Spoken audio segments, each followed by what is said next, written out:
मेरे पति के देहांत के बाद मैं अपने एक लौते बेटे के यहाँ रहती थी। मेरी बहू का एक अलग ही रूप मुझे देखने मिला, साथ ही बेटे का भी। दोनों के मन में क्या है मैं अच्छे से जानती हूँ। वो चाहते हैं कि मैं वृद्धा आश्रम चली जाऊं। उनके जाने के बाद मुझे ये सब देखना और सुनना पड़ेगा, इसका मुझे अंदाजा भी नहीं था। पर मैं मन मानकर अपने बेटे और बहू की बातें सुनकर भी यहाँ रहती हूँ, क्योंकि मुझे मेरे पोते और पोती दिखाई देते हैं। उनकी झलक पाकर मुझे सुकून मिलता है। घर के बाहर एक टिन की झोपड़ी में रहती हूँ। मेरी बहू को कोई दिक्कत नहीं हो, इसलिए मैं घर के बाहर रहती हूँ। बेटे ने थोड़ी मेहरबानी की है तो ऊपर टिन की चादर लगवा दी है। समय समय पर थोड़ा राशन दे देता है तो मैं अपना बनाकर खा लेती हूँ। मैंने अपने बेटे को कह दिया है कि मेरी वजह से उन दोनों को कोई प्रॉब्लम नहीं होगी, बस मुझे यही रहने दे। इसी घर में मुझे मर जाने दे। मैं बस यही चाहती हूँ। मैं अपने आप को खुशकिस्मत समझती हूँ कि मेरे बेटे और बहू कम से कम मेरे लिए इतना तो कर रहे हैं।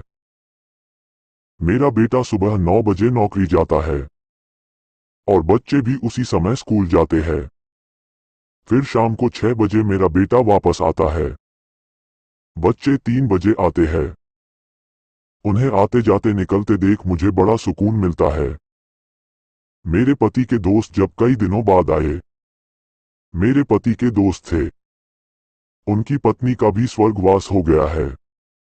उस समय पर वो हमारे घर पर आया करते थे। उनसे हमारे अच्छे रिश्ते थे। उनका घर हमारे घर से थोड़ी दूरी पर था। पैरों में समस्या हो गई थी, ठीक से चल भी नहीं पाते थे। वो बड़े दिनों बाद मेरे यहाँ आए। मुझे उन्हें देखकर अच्छा लगा। उनका हाल भी मेरी तरह ही था।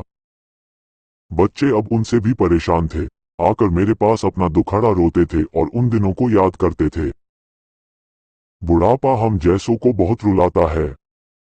उनकी पत्नी का स्वर्गवास हो गया था और उन्हें चलने उठने में समस्या थी, इसलिए वो तो अपना खाना भी नहीं पाते थे। मेरे पास आए तो मैं समझ गई कि यह इतनी मुसीबत में चलकर पुराने दोस्तों के यहाँ चाय और खाने की चाह में ही जाते होंगे। उनकी भी अपनी मजबूरी थी। वो आए तो मैंने उनके लिए खाना बनाया और उन्हें खिलाया।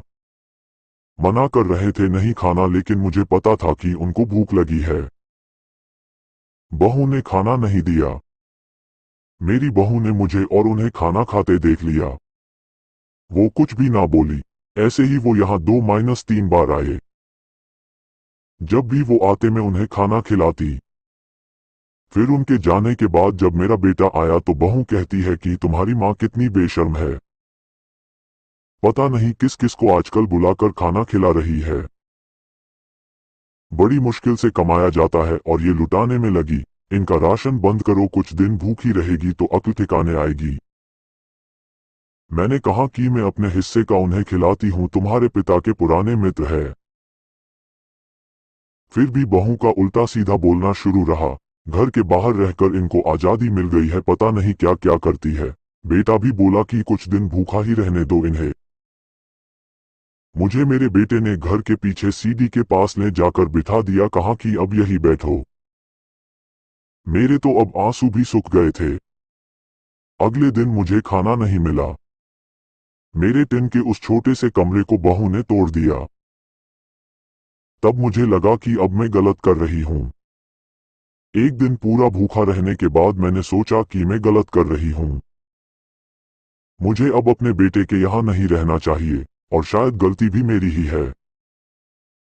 मेरी ही परवरिश में कोई कमी रही है, तभी तो ये परिणाम आया। अगली सुबह मैंने अपने बेटे को कहा कि मुझे वृद्धा आश्रम छोड़ा, अब मैं तुम दोनों को ज्यादा परेशान नहीं करना चाहती। बहू ने कहा कि एक दिन भूखी रही तो अक्ल ठिकाने आ गई ना। बेटे के चेहरे पर भी अजीब सी खुशी थी, जल्दी से तैयार हो गया मुझे छोड़ने के लिए। बहू कह रही थी कि आज की छुट्टी ले लो, यही आसपास मत छोड़ आना, कहीं 3 दिन में वापस आ जाए।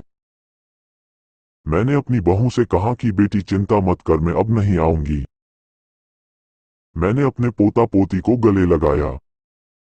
मुझे पता था कि अब मिलना नहीं हो पाएगा। बेटे को भी चाहती थी कि एक बार जी भर के गले लगा लूं, लेकिन वो बोला चलो जल्दी करो। मैंने बहू को कहा कि बेटी अपना ध्यान रखना। मेरा बेटा मुझे छोड़ आया। वहां आकर मैंने देखा कि मेरी तरह कई है।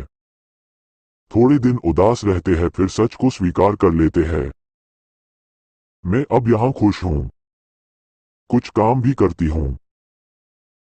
मैं चाहती हूँ कि ऐसा कहूँ कि ऐसा किसी के साथ ना हो, लेकिन ऐसा कब किसके साथ हो जाए कोई बता नहीं सकता। लेकिन माँ बाप को ऐसे समय के लिए भी तैयार रहना चाहिए।